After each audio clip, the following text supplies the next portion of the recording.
Hello बच्चों, कैसे हो तुम लोग? तो पूरी तैयारी हो गई?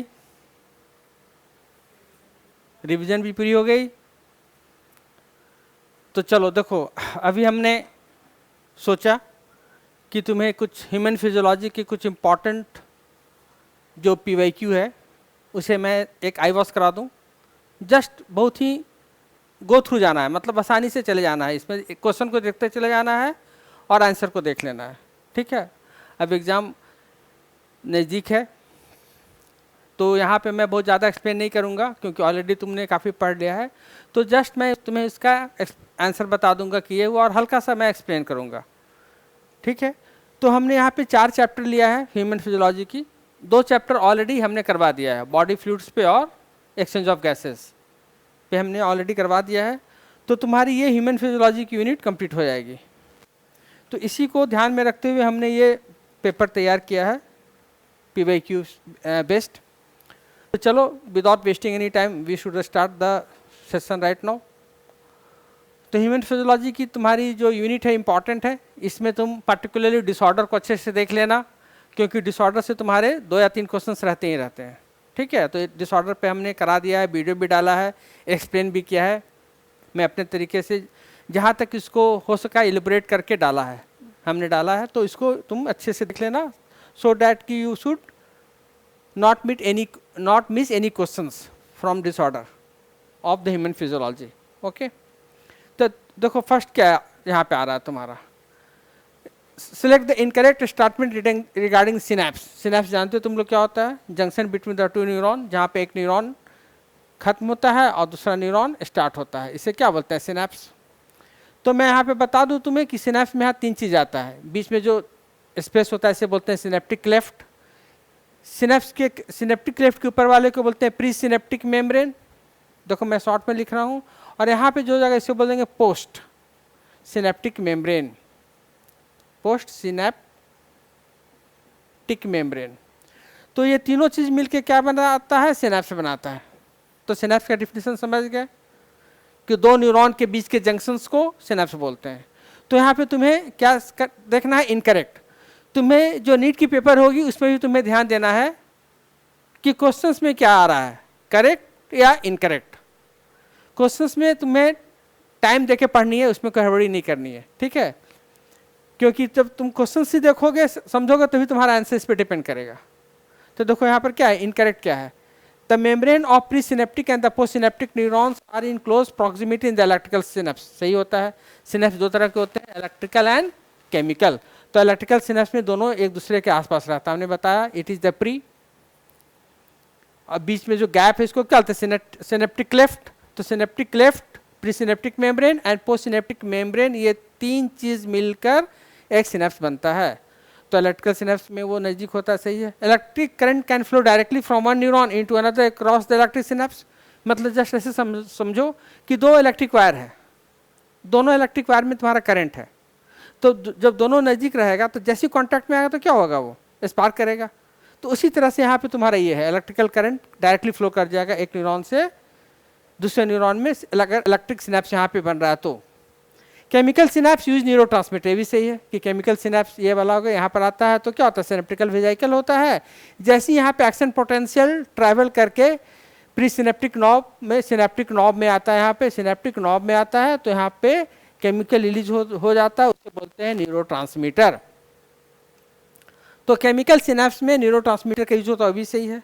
Impulse transmission across a chemical synapse is always faster than across an electrical synapse. तो नहीं, यहाँ पे इम्पल्स ट्रांसमिशन जो होता है वो केमिकल सिनेप्स में कम होता है, लो होता है, than across the electrical synapse. Electrical synapse में ज़्यादा होगा और केमिकल सिनेप्स में स्लो होता है।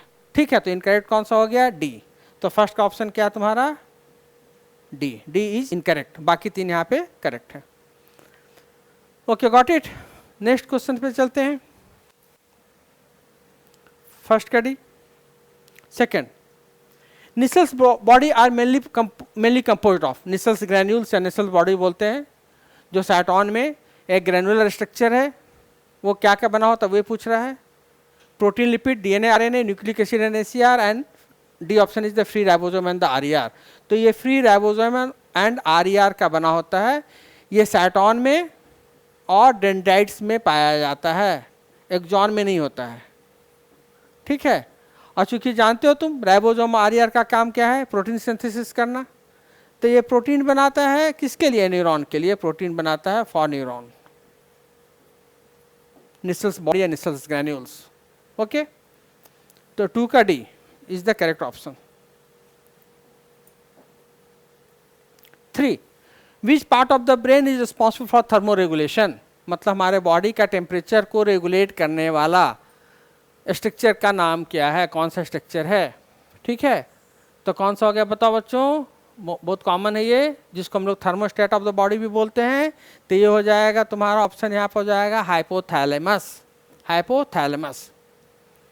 ओके, हाइपोथैलेमस, जिसे हम लोग थर्मोस्टेट ऑफ द बॉडी भी बोलते हैं, टेम्परेचर रेगुलेटर, थर्मोस्टेट। जैसे देखते हो पहले पुराना फ्रिज आता था तो उसमें एक नॉब होता था कि गर्मी के दिन में टेम्परेचर को थोड़ा सा कम करना है, मतलब ठंडा ज़्यादा करना है, तो हम लोग उस नॉब से इसको कंट्रोल करते थे। तो ये थर्मोस्टेट हो गया, हमारे बॉडी का टेम्परेचर को रेगुलेट कर रखता है 37 डिग्री सेल्सियस के आसपास। और हाइपोथैलेमस का काम होता है यहाँ पे थर्स्ट और हंगर, मतलब भूख और प्यास की सेंटर भी यहाँ पे है। इसके अलावा ये हाइपोथैलेमिक हार्मोन भी रिलीज करता है, हाइपोथैलेमिक हार्मोन, कुछ हार्मोन रिलीज करता है, इसको बोलते हैं हाइपोथैलेमिक हार्मोन। तो ये सब एडिशनल फंक्शंस है हाइपोथैलेमस की। तो यहाँ पे पूछ रहा है तुम्हारा thermo regulation, thermo means temperature को रेगुलेट करने वाला, को क्या बोल देंगे, थर्मो रेगुलेशन। समझ में आई बात ना, तो कौन हो गया हाइपोथैलेमस। इसका ये फंक्शन और हो गया, थर्स्ट एंड हंगर सेंटर भी यहाँ पे है, मतलब प्यास लगती है तो क्या हो जाता है, ऑन हो जाता है, हम लोग पानी पीते हैं तो ऑफ हो जाता है। 4th, presence of which of the following condition in the urine are indicative of the diabetic mellitus, diabetes mellitus। तो हमने डिसऑर्डर में भी कराया क्वेश्चंस इसे, कि कौन सा कंडीशन में यूरिन में ये होता है, यूरेमिया, यूरेमिया मतलब यूरिया आना, ज़्यादा यूरिया आने का कंसेंट्रेशन बढ़ जाएगा। ठीक है, यूरेमिया इन द रीनल कैलिकुली, तो यूरेमिया एक्चुअली ब्लड के लिए होता है, कि ब्लड में जब किडनी काम नहीं करता है तो ब्लड में यूरिया का अमाउंट बढ़ने लगता है, इसको यूरेमिया बोलते हैं। लेकिन ये पूछ रहा है कि यूरिन में क्या आएगा, डायबिटीज मिलिटस में। डायबिटीज मिलिटस मतलब किसकी कमी से, इंसुलिन हार्मोन, इंसुलिन हार्मोन का क्या हो जाएगा, कमी हो जाएगा, प्रॉपर नहीं बन पाएगा। तो ब्लड में ग्लूकोज का लेवल क्या होने लगता है, बढ़ने लगता है, और जब ब्लड बढ़ने लगता है तो यह ग्लूकोज यूरिन में आने लगता है, ग्लूकोज जो है वो यूरिन में आने लगेगा। नॉर्मल केस में ग्लूकोज यूरिन में नहीं आता है, लेकिन जब डायबिटीज मिलिटस हो जाता है तो यूरिन में ग्लूकोज आने लगता है, इसे हम बोलते हैं ग्लाइकोस्यूरिया।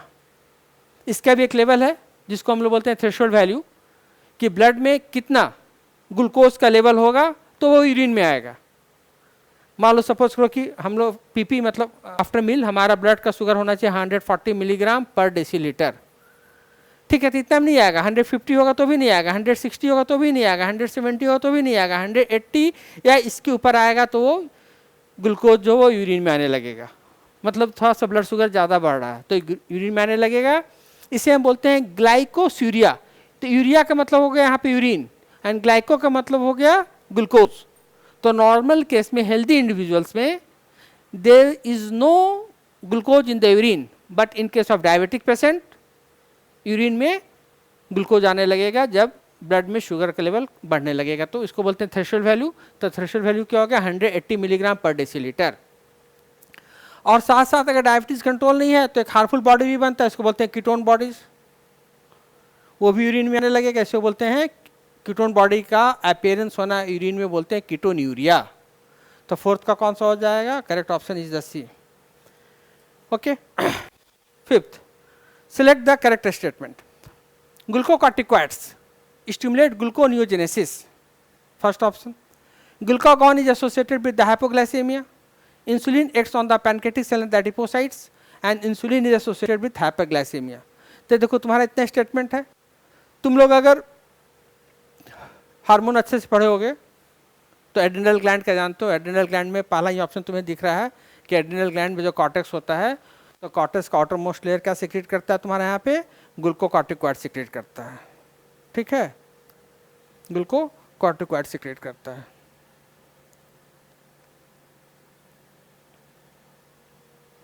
और ग्लूकोकॉर्टिकॉइड्स क्या करता है? Stimulate gluconeogenesis.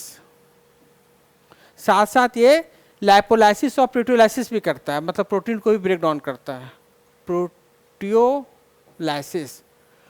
कौन? ग्लूकोकॉर्टिकॉइड्स। और लाइपोलाइसिस भी करता है, लाइपोलाइसिस। तो इसका 3 फंक्शन हो गया, किसका? ग्लूकोकॉर्टिकॉइड्स का। तो 5 का क्या हो जाएगा? ए। यहाँ पे 3 फंक्शन है, gluconeogenesis first function, second function proteolysis, मतलब यहाँ पे ग्लूकोज बना रहा है दूसरे सोर्स से, मतलब सोर्स अदर देन कार्बोहाइड्रेट। यहाँ पे हम लोग अगर देखेंगे ना तो यहाँ पे 3 वर्ड ले लो तुम, ग्लूकोनियोजेनेसिस मतलब ग्लूकोज का फॉर्मेशन हो रहा है नया सोर्स से। नया सोर्स मतलब अदर देन ग्लूकोज है, अदर देन कार्बोहाइड्रेट है, तो इसे बोल देंगे ग्लूकोनियोजेनेसिस। जनरली इंसुलिन वगैरह क्या करता है कि ग्लूकोज को ग्लाइकोजन में बदल देता है, और जब फिर से हमारे बॉडी में ग्लूकोज की कमी होती है तो यहाँ पे ग्लूकागॉन ग्लाइकोजन को ग्लूकोज में बदल देता है, मतलब दोनों कार्बोहाइड्रेट है, लेकिन यहाँ पे glucose other than carbohydrate source से बन रहा है, इसलिए इसे बोलेंगे ग्लूकोनियोजेनेसिस। साथ साथ ये प्रोटीन का ब्रेक डाउन कर रहा है, इसलिए क्या होगा? प्रोटियोलाइसिस एंड लाइपोलाइसिस भी कर रहा है। कौन? ग्लूकोकॉर्टिकॉइड्स। समझ में आई बच्चों?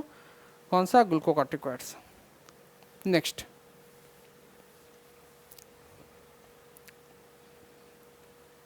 विच of the following hormone can play a significant role in the osteoporosis? Osteoporosis में कौन सा हार्मोन इंपॉर्टेंट रोल प्ले करता है? तो हमने तुम्हें बताया था किस में? लोकोमोशन एंड मूवमेंट में, बोन वगैरह में। ऑस्टियोपोरोसिस मतलब क्या हुआ कि बोन को कमजोर करना, मतलब बोन के अंदर जो मिनरल है वो कम हो जाना, डीमिनरलाइजेशन ऑफ द बोन। ठीक है, तो कौन सा हार्मोन करता है बताओ? Estrogen. Estrogen is one of the most common cause, NCERT में दिया ही है। और साथ साथ पाराथायरॉयड हार्मोन, जिसको हम लोग पीटीएच हार्मोन बोलते हैं। ये दोनों अगर ये बढ़ जाता है एस्ट्रोजन की कमी से, एस्ट्रोजन की कमी से ऑस्टियोपोरोसिस होता है। पाराथायरॉयड हार्मोन भी क्या करता है? ऑस्टियोपोरोसिस करता है। मीन्स पाराथायरॉयड हार्मोन का काम है कि ये बोन हो गया तो बोन से कैल्शियम को निकाल के ब्लड में भेजना, बोन से कैल्शियम को निकाल के ब्लड में भेजना किसका काम है? पीटीएच का। तो देखो ये बोन है, बोन के अंदर मिनरल्स वगैरह है, तो इस बोन से कैल्शियम को निकाल के कहाँ भेज रहा है? ब्लड में भेज रहा है। तो बोन से कैल्शियम निकल रहा है ना, तो बोन क्या हो रहा है? कमजोर हो रहा है। एस्ट्रोजन भी एस्ट्रोजन की कमी से होती है। तुम पढ़े हमने बताया था कि ये वुमेन में one of the most cause क्या है तुम्हारा? ऑस्टियोपोरोसिस का एस्ट्रोजन की कमी होना आफ्टर मेनोपॉज। मेनोपॉज के बाद में एस्ट्रोजन कम हो जाता है, तो वो तुम्हारा क्या करता है? बोन को कमजोर करता है, इसे हम लोग ऑस्टियोपोरोसिस बोलते हैं। ठीक है, ये एक्चुअली बोन का सेल जो होता है ना, ऑस्टियोब्लास्ट, उस पे लग के इसको मेंटेन रखता है। Osteoblast, osteoblast means bone forming sales पे एस्ट्रोजन लगता है और उसको वो मेंटेन रखता है। लेकिन एस्ट्रोजन कम हो जाएगा तो बोन फॉर्मिंग सेल पे वो एक्ट नहीं करेगा, बोन से वो मिनरल निकलने लगेगा। Next 7th number, GnRH A hypothalamic hormone needed in the reproduction acts on. तो GnRH जो है, RH देखो यहाँ पर वर्ड लगा है, मतलब क्या होगा? Gonadotropin releasing hormone. जहाँ भी RH वर्ड निकलेगा ना तो इसका मतलब हाइपोथैलेमिक हार्मोन, तो लिखा ही है यहाँ पे। ये कहाँ पे लगता है ये पूछ रहा है? एंटीरियर पिट्यूटरी पे कि पोस्टीरियर पे कि पोस्टीरियर पिट्यूटरी ग्लैंड पे कि एंटीरियर पिट्यूटरी ग्लैंड पे, और क्या काम करता है? तो ये तुम्हारा GnRH जो है वो गोनाडोट्रोपिन सिक्रेट करता है, और गोनाडोट्रोपिन का नाम है LH और FSH। LH और FSH gonadotropin, gonadotropin releasing hormone. तो ये गोनाडोट्रोपिन जो हार्मोन है, ये हार्मोन कहाँ लगेगा? एंटीरियर पिट्यूटरी पे लगेगा, और वहाँ से रिलीज कर देगा तुम्हारा गोनाडोट्रॉफ्स में LH और FSH, luteinizing hormone and follicle stimulating hormone. तो ये कहाँ पे लगता है तुम्हारा? 7 का क्या ऑप्शन हो जाएगा? ए, एंटीरियर पिट्यूटरी ग्लैंड पे लगेगा और ये सिक्रेट करेगा stimulation of secretion of LH and FSH। तो 7 का हो गया H, ए। तो करेक्ट ऑप्शन इज ए। और LH और FSH का फिर अलग अलग काम है। तुम जानते हो कि मेल में कहाँ लगता है? पता है ना? थोड़ा सा बता देता हूँ मैं। मेल में ये लिडिक सेल्स पे लगता है। लिडिक सेल्स पता है ना? सेमिनिफरस ट्यूब्यूल के बीच में जो स्पेस होता है, इसको इंटरस्टिशियल स्पेस बोलते हैं, उसी में लिडिक सेल या इंटरस्टिशियल सेल्स पाया जाता है, और ये male sex hormone androgen secrete करता है, जिसके चलते फिर स्पर्मेटोजेनेसिस स्टार्ट होगा। तो सेक्सुअल रिप्रोडक्शन है ना। इस तरह से एफएसएस कहाँ काम करता है, इसको तुम याद रखने का एक तरीका कर लेना कि देखो ल्यूटिनाइजिंग हार्मोन में एल लेटर है और सेल जो है उसमें भी एल लेटर है, तो एल एल से तुम यहाँ पे कोरिलेट कर लेना अगर कभी कंफ्यूजन हो कि एफएसएच कि एलएच कौन सा लीडिंग सेल पे लग रहा है। तो जस्ट एक याद करने का तरीका कर लेना कि लीडिंग सेल भी किससे स्टार्ट हो रहा है, एल से, और ये हार्मोन भी किससे स्टार्ट हो रहा है, ल्यूटिनाइजिंग हार्मोन में जो पहला लेटर है वह है एल। ओके, एफएसएस कहाँ लगता है, सर्टोली सेल्स में। ये मेल का काम हो गया, फीमेल का तो तुम लोग ऑलरेडी पढ़े ही होगे। तो 7 का क्या हो गया, a how does steroid hormone influence the cellular activities. तो देखो इसमें तुम्हारा एनसीईआरटी में फिगर भी है, इस फिगर को भी देख लेना। प्रोटीन एक्शन, जो हार्मोन प्रोटीन नेचर का बना होता है वो सेल पे कैसे काम करता है, और जो हार्मोन स्टेरॉयड मीन्स लिपिड का बना होता है वो सेल पे कैसे काम करता है, सेलुलर एक्टिविटीज को कैसे इन्फ्लुएंस करता है। तो हाउ डज स्टेरॉयड हार्मोन, तो स्टेरॉयड हार्मोन जो है वो क्या करता है, डायरेक्टली वो तुम्हारा सेल मेम्ब्रेन को क्रॉस करके कहाँ चला जाता है, न्यूक्लियस के अंदर, और यहाँ पे जो क्रोमोजोम होता है उसी पे बाइंड कर जाता है। कौन, स्टेरॉयड हार्मोन। तो स्टेरॉयड हार्मोन क्या करता है बताओ, देखो क्या क्या लिखा है यहाँ पे, 8 का कहाँ पे बाइंड कर रहा है, जीनोम पे। ये जीनोम हो गया, जीन हो गया, तो binding to DNA and forming a gene hormone complex. देखो ये जीन एंड हार्मोन, ये हार्मोन हो गया और ये जीन हो गया, यहाँ पे जीन हार्मोन कॉम्प्लेक्स बना रहा। कौन, 8 का सी। ओके, तो 8 का सी क्या हो गया, 8 का सी हो गया। प्रोटीन नेचर का हार्मोन जो है ना वो कहाँ पे बाइंड करता है, सेल मेम्ब्रेन पे। और जब प्रोटीन नेचर का हार्मोन सेल मेम्ब्रेन पे बाइंड करता है, प्रोटीन नेचर का हार्मोन, तो वहाँ पे सेकंड मैसेंजर प्रोड्यूस होता है। प्रोटीन हार्मोन क्या बनाता है, सेकंड मैसेंजर। यहाँ पे सेकंड मैसेंजर नहीं बनता है, प्रोटीन हार्मोन से जब कहाँ पे बाइंड करता है, सेल मेम्ब्रेन पे।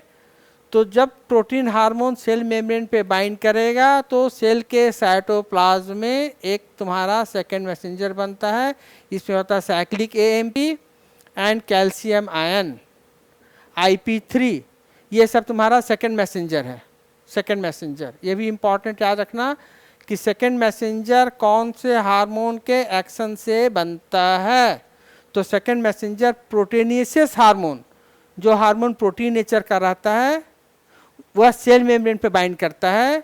तो जिस सेल पे बाइंड करेगा उस सेल के साइटोप्लाज्म में एक और केमिकल बनेगा जिसे हम सेकंड मैसेंजर बोलते हैं। इसका एग्जांपल हो गया cyclic AMP, IP calcium and IP3।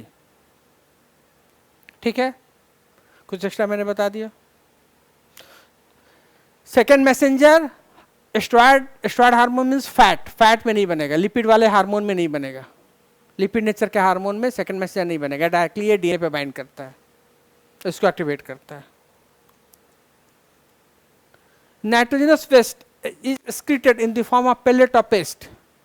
तो देखो जब भी नाइट्रोजनस वेस्ट, जिसको हम लोग एक्सक्रीटिव प्रोडक्ट बोलते हैं, मेटाबॉलिक वेस्ट प्रोडक्ट, इसी को एक्सक्रीशन बोलते हैं, जिसमें नाइट्रोजन होगा, तो पेलेट ऑफ पेस्ट के फॉर्म में, देखो 2022 का है ये पेपर क्वेश्चंस, तो किस फॉर्म होता है। तो ये तुम जो ऑप्शन दिया है इसमें बर्ड्स है एक, तो तुम पहचानो कि इसमें बर्ड्स कौन है।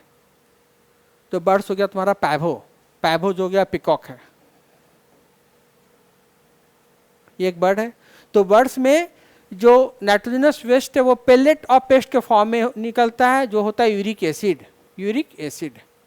यूरिक एसिड में मिनिमम लॉस ऑफ वाटर होता है, मिनिमम लॉस ऑफ वाटर, इसलिए वो पेस्ट के फॉर्म में निकलता है, बॉडी से एक्सक्रीट आउट होता है पेस्ट के फॉर्म में। तो वैसा एनिमल बर्ड्स हो गया, जिसमें जो एक्सक्रीटिव प्रोडक्ट है, नाइट्रोजनस वेस्ट प्रोडक्ट है, वो किस फॉर्म में निकल रहा है बच्चों बताओ, यूरिक एसिड के फॉर्म में, पेस्ट के फॉर्म में, with minimum loss of water, peacock में। इसलिए इसका ऑप्शन क्या होगा, 9 का डी। ओके, 9 का D, Pavo. 10 in uricotelic animals urea is found by. Uricotelic animal में यूरिया कहाँ बनेगा, तो तुम्हें पता है कि जिसमें यूरिया एक्सक्रीटिव प्रोडक्ट होता है इसको क्या बोलते हैं, यूरियोटेलिक, जिसमें एक्सक्रीटिव प्रोडक्ट क्या हो जाएगा, यूरिया। जैसे हम लोग, हमारे बॉडी में से भी यूरिया निकलता है, एक्सक्रीशन होता है, मतलब बॉडी से निकलता है यूरिन के साथ में, तो कहाँ बनता है और इस साइकिल का नाम क्या है? तो यूरिया जो है हमारे बॉडी के लीवर में बनता है। इस साइकिल का नाम है ऑर्निथिन साइकिल, ऑर्निथिन साइकिल। यह साइंटिस्ट ने डिस्कवर किया था, उस साइंटिस्ट के नाम पे भी है हेंस क्रेबलेट साइकिल, हेंस क्रेबलेट साइकिल या क्रेब्स हेंसलेट साइकिल। ठीक है, तो इसका क्या हो जाएगा 10th का सी। तो यूरिया हमारे लिवर में बनता है ऑर्निथिन साइकिल के थ्रू, जो किडनी से फिल्टर होकर बाहर निकल जाता है यूरिन के साथ में। समझ में आ रही है बच्चों? तो ये सब कुछ इंपॉर्टेंट पॉइंट्स है, और भी मैं देखता हूँ आगे। जस्ट इसको तुमको क्या करना है, जस्ट रिवाइज करना है, फिर से तुम्हें रिकॉल कर लेनी है। रिकॉल होगा ही, जस्ट एक बार और रिकॉल हो जाएगा। विच of the following factors is responsible for the formation of concentrated urine? हमारा जो यूरिन होता है वो 4 टाइम्स ज़्यादा कॉन्सेंट्रेटेड होता है as compare to filtrate, 4 times. तो ये कॉन्सेंट्रेशन कैसे होता है? मतलब वाटर का कम लॉस होता है यूरिन के थ्रू, वाटर का कम लॉस होना चाहिए ना। तो इसमें किसका होता है? इसमें ऑप्शन होता है हाइपर ऑस्मोलरिटी को मेंटेन करता है toward the medullary interstitium in the kidney, जिसमें कौन सा मैकेनिज्म ऑपरेट होता है? Counter current mechanism. Counter current mechanism के चलते ही यूरिन का कॉन्सेंट्रेशन होता है। तो कॉन्सेंट्रेटेड यूरिन का जो प्रोडक्शन होता है उसमें एक प्रोसेस ऑपरेट होता है, इसे बोलते हैं काउंटर करंट मैकेनिज्म के चलते ही हमारा यूरिन इनिशियल फिल्ट्रेट की तुलना में 4 टाइम्स ज़्यादा कॉन्सेंट्रेटेड हो जाता है। इसके लिए ये रिस्पॉन्सिबल होता है 11th का C. Got it?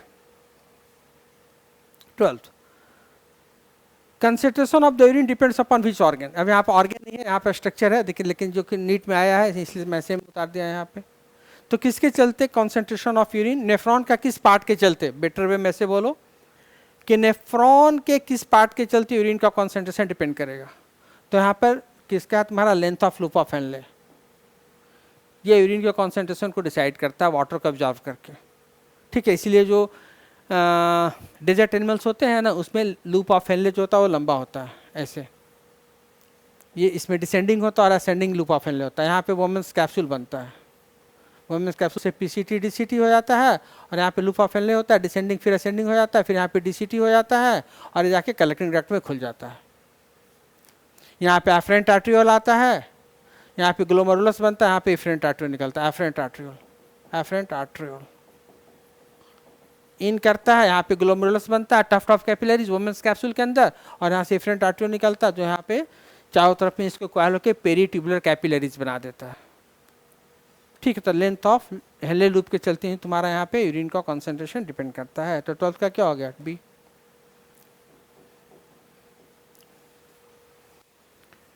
13th, which of the following cause an increase in the sodium reabsorption in the DCT? Sodium reabsorption के लिए डीसीटी में कौन सा हार्मोन रिस्पॉन्सिबल है? कौन सा हार्मोन रिस्पॉन्सिबल बताओ?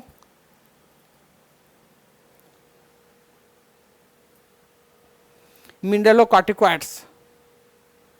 तो मिनरलोकॉर्टिकॉइड्स कौन है इसमें बताओ? सोडियम क्या है? मिनरल्स टाइप का आ गया ना चीज यहाँ पे, Na+। तो कौन सा हार्मोन हो जाएगा? एल्डोस्टेरॉन। तो जब एल्डोस्टेरॉन लेवल बढ़ता है तो यहाँ पे सोडियम का रीएब्जॉर्प्शन होने लगता है। कहाँ पे? डीसीटी, डिस्टल कॉन्वोल्यूटेड ट्यूब्यूल में, डिस्टल कॉन्वोल्यूटेड ट्यूब्यूल में। ठीक है, कंडीशनल रीएब्जॉर्प्शन पढ़ोगे तो इसमें पता ही है तुम्हें। यहाँ पे एक सिस्टम भी ऑपरेट होता है, जब जीएफआर कम हो जाता है तो इसको ठीक करने के लिए इसको बोलते हैं RAS system, renin angiotensin aldosterone system. तो पूरा सिस्टम ऑपरेट करके वो फिर से जीएफआर को नॉर्मल में लाता है। अब देखो यही क्वेश्चन है तुम्हारा, a fall in the GFR glomerular filtration rate activates. तो तुम्हें पता है कि 1 मिनट में जो ग्लोमेरुलस में फिल्ट्रेशन होता है इसे हम क्या बोलते हैं? जीएफआर या ग्लोमेरुलर फिल्ट्रेशन रेट। जीएफआर हो जाएगा, यहाँ पे स्पेलिंग मिस्टेक है, यहाँ पे जीएफआर। ठीक है, तो कितना होता है तुम्हारा? 125 ml पर मिनट। 1 मिनट में 125 ml होता है जीएफआर। ठीक है, तो अगर जीएफआर घटता है, ये नॉर्मल है, नॉर्मल है, ये नॉर्मल जीएफआर है, ग्लोमेरुलर फिल्ट्रेशन रेट। ठीक है, अगर जीएफआर घटता है तो हमारे बॉडी में या किडनी में एक इनबिल्ट मैकेनिज्म है, जो कि जीएफआर को फिर से वापस ले आता है, नॉर्मल ले आता है। तो वो मैकेनिज्म जो ऑपरेट होता है इसे बोलते हैं जस्ट ग्लोमेरुलर एपरेटस, जेजी एपरेटस।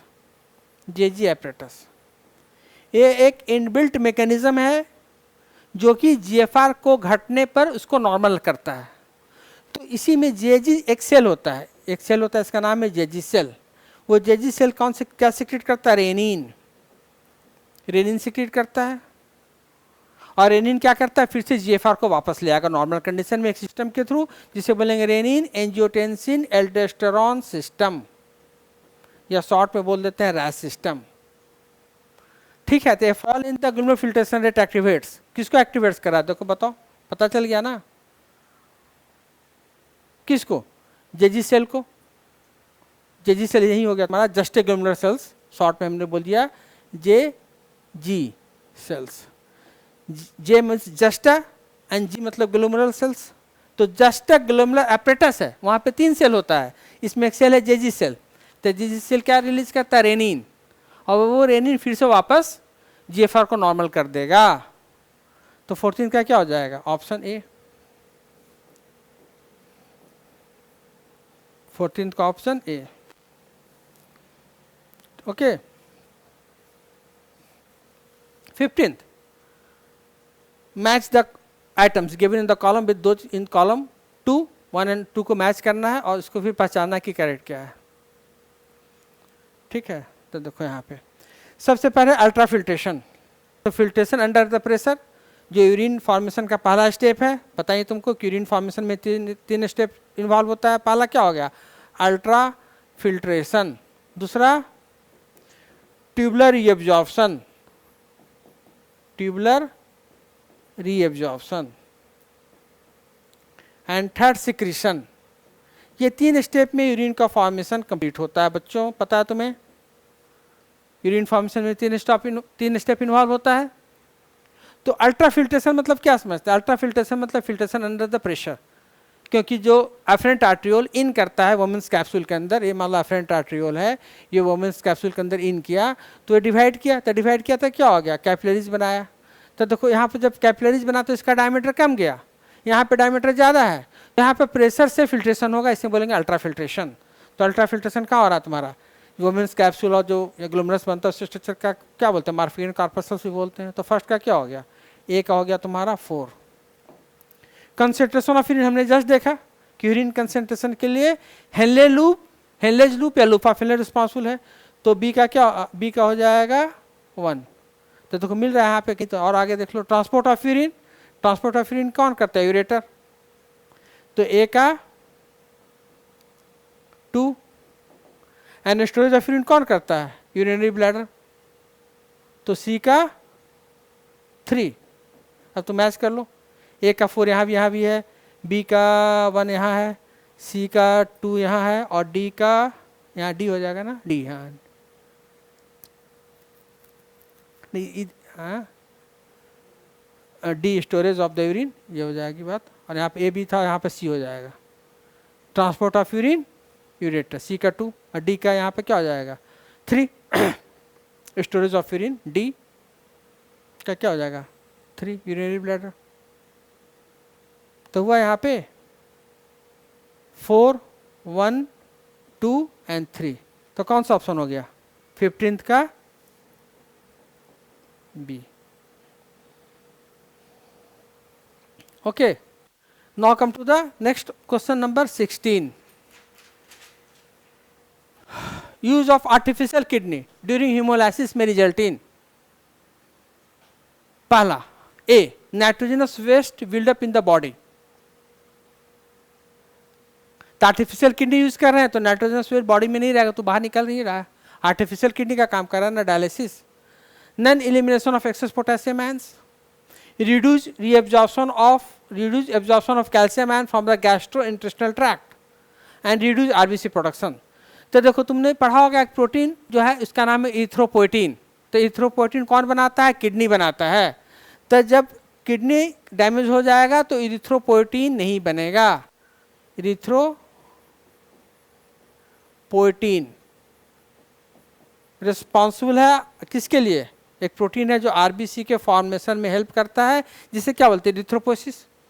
तो जब किडनी क्या कर रहा है, किडनी ये बना रहा है, कौन, इरिथ्रोपोइटिन। तो जब इरिथ्रोपोइटिन नहीं बना तो आरबीसी अफेक्टेड होगा, बनना ना, तो क्या हो जाएगा, रिड्यूस आरबीसी प्रोडक्शन तो होगा यहाँ पे। तो डी ऑप्शन है। तो देखो डी में कौन है, ये और ये है तुम्हारा। तो पहला डी तो हो रहा है, अब दूसरा एक और पहचानना है। ठीक है, तो अब दूसरा क्या होगा बताओ, जानते हो, याद आ रही है कुछ, विटामिन डी का यहाँ पर रोल है, विटामिन डी का, बोलो याद करो।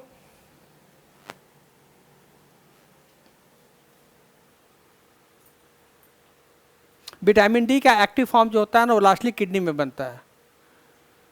और वो विटामिन डी का क्या रोल है बताओ, कैल्शियम आयंस को गैस्ट्रो इंटेस्टिनल ट्रैक्ट से एब्जॉर्ब करके ब्लड में भेजना, और फिर ब्लड से जहाँ पे इसका जो जहाँ पे टारगेट वहाँ पे चला जाएगा, बोन में चला जाएगा, यहाँ चला जाएगा।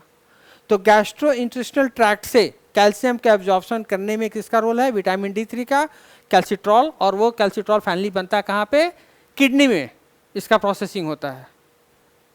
ठीक है ना। तो अगर किडनी डैमेज हो रहा है तो कैल्शियम की कमी होगी, तो reduce absorption of calcium ion from the gastro intestinal tract. ठीक है, तो कौन सा ऑप्शन सही हुआ, सी एंड डी है, तो ये वाली 16 का डी।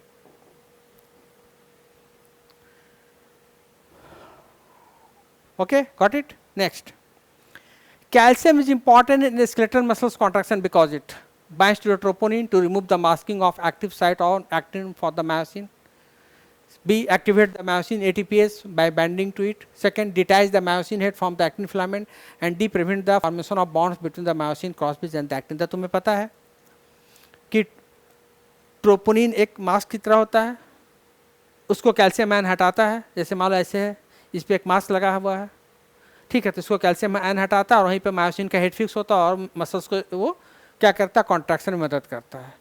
तो ये क्या करता है कि remove the masking of the active site on acting for the myosin, इसलिए ट्रोपोनिन को वहाँ पे कैल्शियम आयन ट्रोपोनिन से बाइंड करके इसको अनमास्क करता है। रिमूव द मास्क मतलब अनमास्क करता है, मास्क हटा दिया, तो फिर तुम्हारा मायोसिन का एक्टिव साइट इस पर बाइंड करेगा, मसल्स को कॉन्ट्रैक्शन में हेल्प करेगा। समझ में आ रही बात। तो यहाँ पे कैल्शियम कहाँ पे बाइंड कर रहा है, ट्रोपोनिन पे बाइंड करके इसको अनमास्क करता है, एक्टिन को, एक्टिन पे जहाँ पर मायोसिन का हेड फिक्स करेगा। तो हो जाएगा 17 का ए। ये तुम्हारे एनसीईआरटी में अच्छे से एक्सप्लेन किया हुआ है, तो मैं अभी शॉर्ट में बता रहा हूँ बस तुम्हें रिकॉल करने के लिए। ठीक है, मैं जब इसको डिटेल में पढ़ाऊंगा तो फिर डिटेल में इसको एक्सप्लेन करूंगा। Lack of relaxation between the successive stimuli in sustain muscles contraction is known as. तो तुम जानते हो कि कैल्शियम की जब कमी हो जाती है तो मसल्स में क्या रह जाता है, मसल्स कॉन्ट्रैक्शन हो जाता है तो उसी स्टेट में रह जाता है, रिलैक्स नहीं होता है, जिससे हम लोग क्या होता है, टिटैनी। लेकिन तो यहाँ पर वर्ड टेटेनस दिया है, तो टेटेनस ही क्या हो जाएगा, टेटेनी।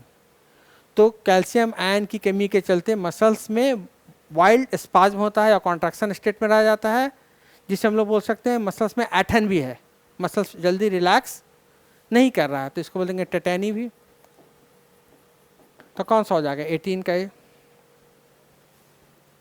ठीक है, continuous state of contraction in muscles is known as टिटैनी।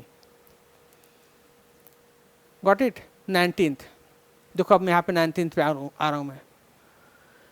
There are 7 pair of vertebrosternal, correct पहचानना तुम्हें। There are 7 pair of vertebrosternal, 3 pair of vertebral chondral and 2 pair of vertebral ribs. First option. Second option है 8, 9th and 10th pair of ribs articulate directly with the sternum. Third option 11th and 12th pair of ribs are connected to the sternum with the help of hyaline cartilage. And last option है each rib is a thin flat bone and all ribs are connected dorsally to the thoracic vertebra and ventrally to the sternum. ठीक है बच्चों, तो तुम जानते हो कि ऐसे हम लोग यहाँ पर खड़े हैं तो डॉर्सल साइड मतलब क्या हो, बैक, बैक में क्या, वर्टिब्रल कॉलम, आगे क्या है, चेस्ट की तरफ जो बोन है बीच में चेस्ट बोन, इसे स्टर्नम बोलते हैं। इसी से वर्टिब्रा कनेक्टेड रहता है, मतलब एक रॉड पीछे ले लो, कम लंबा वाला एक रॉड लंबा ले लो, पीछे आगे ले लो पतला मतलब कम हाइट का रॉड, जिसको बोलेंगे वेंट्रल साइड स्टर्नम हो गया, एंड पीछे हो गया एक लंबा रॉड, इसे लंबा, जिसको वर्टिब्रल कॉलम बोल देंगे। इसी से वो दोनों को तुम क्या करो, एक रॉड लेके इसको दोनों तरफ बेल्डिंग कर दो, दोनों तरफ से कितना, 12 पेयर, 12 इधर 12 इधर, तो एक केज बन जाता है, इसे बोलते हैं रिब केज, जिसी में लंग्स रहता है। तो ये इसमें रिप्स के बारे में पूछ रहा है कि कितने पेयर्स ऑफ रिप्स होते हैं, तो 12 पेयर्स तो होते हैं, सही बात है। तो 12 पेयर रिप्स में ना क्या होता है कि फर्स्ट 7 पेयर जो रिब होता है वो पीछे डायरेक्टली डॉर्सली वो वर्टिब्रल कॉलम से कनेक्टेड रहता है 2 पॉइंट पे, इसे बोलते हैं बाइसेफेलिक रिब, वो तो सही है। लेकिन 7 पेयर ऑफ रिब्स डायरेक्ट रहता है जिसको हम लोग बोलते हैं ट्रू रिब्स, ट्रू रिब्स, ठीक है, इसको क्या बोलते हैं, ट्रू रिब्स। 7 पेयर को, जो 3 पेयर होता है 1 to 7 हो गया ये, फिर क्या बचा 8 9 10, इसे हम बोलते हैं क्या, कौन सा रिब्स, फॉल्स रिब्स। ये क्या होता है 8 9 और 10 जो है ना वो अलग अलग स्टर्नम से नहीं जुड़ता है, वो आके 7 से जुड़ जाता है। यहाँ पे 1 और 7 जो है वो अलग अलग जुटा हुआ है, 1 आया, सेकंड आया, with the help of cartilage जुड़ता है, वो डायरेक्टली वो स्टर्नम से नहीं जुड़ता, with the help of cartilage जुड़ता है वो, ठीक है। तो 1 to 7 तो डायरेक्टली स्टर्नम से जुड़ा रहता है with the help of cartilage, लेकिन 8 9 10 क्या होता है 7 से जुड़ के वो फिर स्टर्नम से जुड़ता है, इसलिए इसे फॉल्स रिब बोलते हैं। एंड 2 पेयर ऑफ रिब्स जो होता है इसे हम बोलते हैं फ्लोटिंग रिब्स, फ्लोटिंग रिब्स। ये आगे स्टर्नम से नहीं जुड़ता है, वैसे रहता है इधर पीछे जुड़ा रहता है, क्या किससे, वर्टिब्रल कॉलम से, ठीक है। तो देखो ये करेक्ट है, इसमें क्या है articulate directly with the sternum, तो डायरेक्टली नहीं करता है, किससे कनेक्ट करता है 8 9 10 7 से, तो इसलिए ऑप्शन गलत है। 11th and 12th pair of ribs are connected to the sternum, नहीं ये स्टर्नम से कनेक्टेड ही नहीं रहता है 11th and 12th, ये वाली 2 पेयर जो हो जाएगा 11th and 12th, ये केवल पीछे जुड़ा रहता है वर्टिब्रल कॉलम से, आगे स्टर्नम से जुड़ता ही नहीं है, तो भी ऑप्शन गलत है। Each is with flat thin bone and all ribs बोल रहा है connected dorsally to the thoracic vertebra and ventrally to the sternum। तो देखो all तो स्टर्नम से नहीं जुट रहा है ना, लास्ट वाला तो जुट ही नहीं रहा है, इसलिए ये भी स्टेटमेंट गलत हो गया। तो कौन सा स्टेटमेंट सही है, ये तो 19th का ए। समझ आ रही है, तो इस तरह से तुम्हें क्वेश्चंस करनी है। 2019 का ये पेपर है, इसमें यहाँ नहीं लिखा गया, 2019 का नीट का ये है।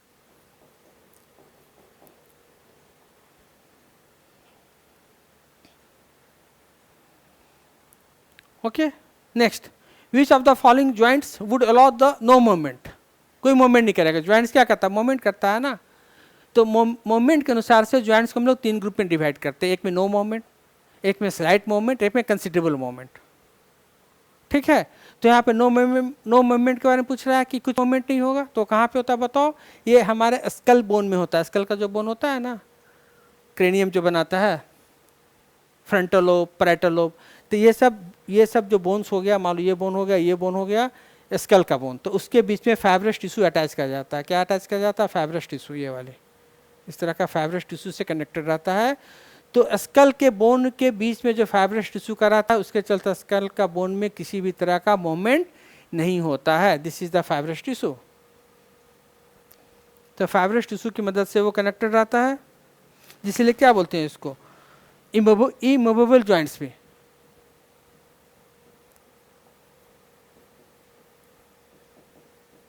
ये क्या हो गया, ये हो गया फाइब्रस टिश्यू,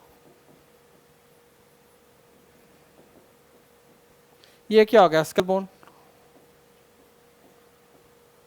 ये भी स्कल्स बोन है। तो दो के बीच में जो इस तरह का ज्वाइंट बनता है उसे हम लोग क्या बोलते हैं, सूचर।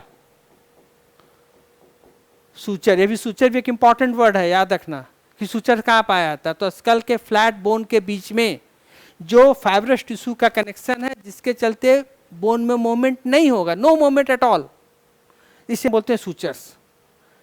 तो इसे हम क्या बोलेंगे बताओ, which of the following joints would allow no movement, synovial joint yes movement करता है, बॉल एंड सॉकेट जॉइंट भी मूवमेंट करता है, कार्टिलेजिनस जॉइंट में किसका एग्जांपल हो जाएगा, इंटरवर्टिब्रल डिस्क का, जो कंसिडरेबल मूवमेंट करता है, वर्टिब्रा के बीच में होता है, तो वो हल्का मूवमेंट होता है, कंसिडरेबल। एक में नो, एक में कंसिडरेबल, एक में अच्छा, जैसे मान लो बॉल एंड सॉकेट जॉइंट इस तरह का हो गया, ठीक है, बॉल एंड सॉकेट जॉइंट, तो इसमें अच्छा मूवमेंट होता है, ये तो ये बनाएगा, ये भी अच्छा जॉइंट करेगा, इसमें कंसिडरेबल मूवमेंट होगा, इसमें नो मूवमेंट। तो 20 का क्या हो गया, सी, यही बता दिया फाइब्रस जॉइंट, ये फाइब्रस टिश्यू से जुड़ा रहता है, इसलिए फाइब्रस जॉइंट बोलते हैं, इसमें नो मूवमेंट एट ऑल। तो ये तुम्हारे कुछ इंपॉर्टेंट 20 क्वेश्चंस थे, रिपीटेड PYQs, जिसे हम एक्सपेक्ट करते हैं किसी इसी से कुछ मिलता जुलता 2024 में भी आने की कुछ संभावना बनती है।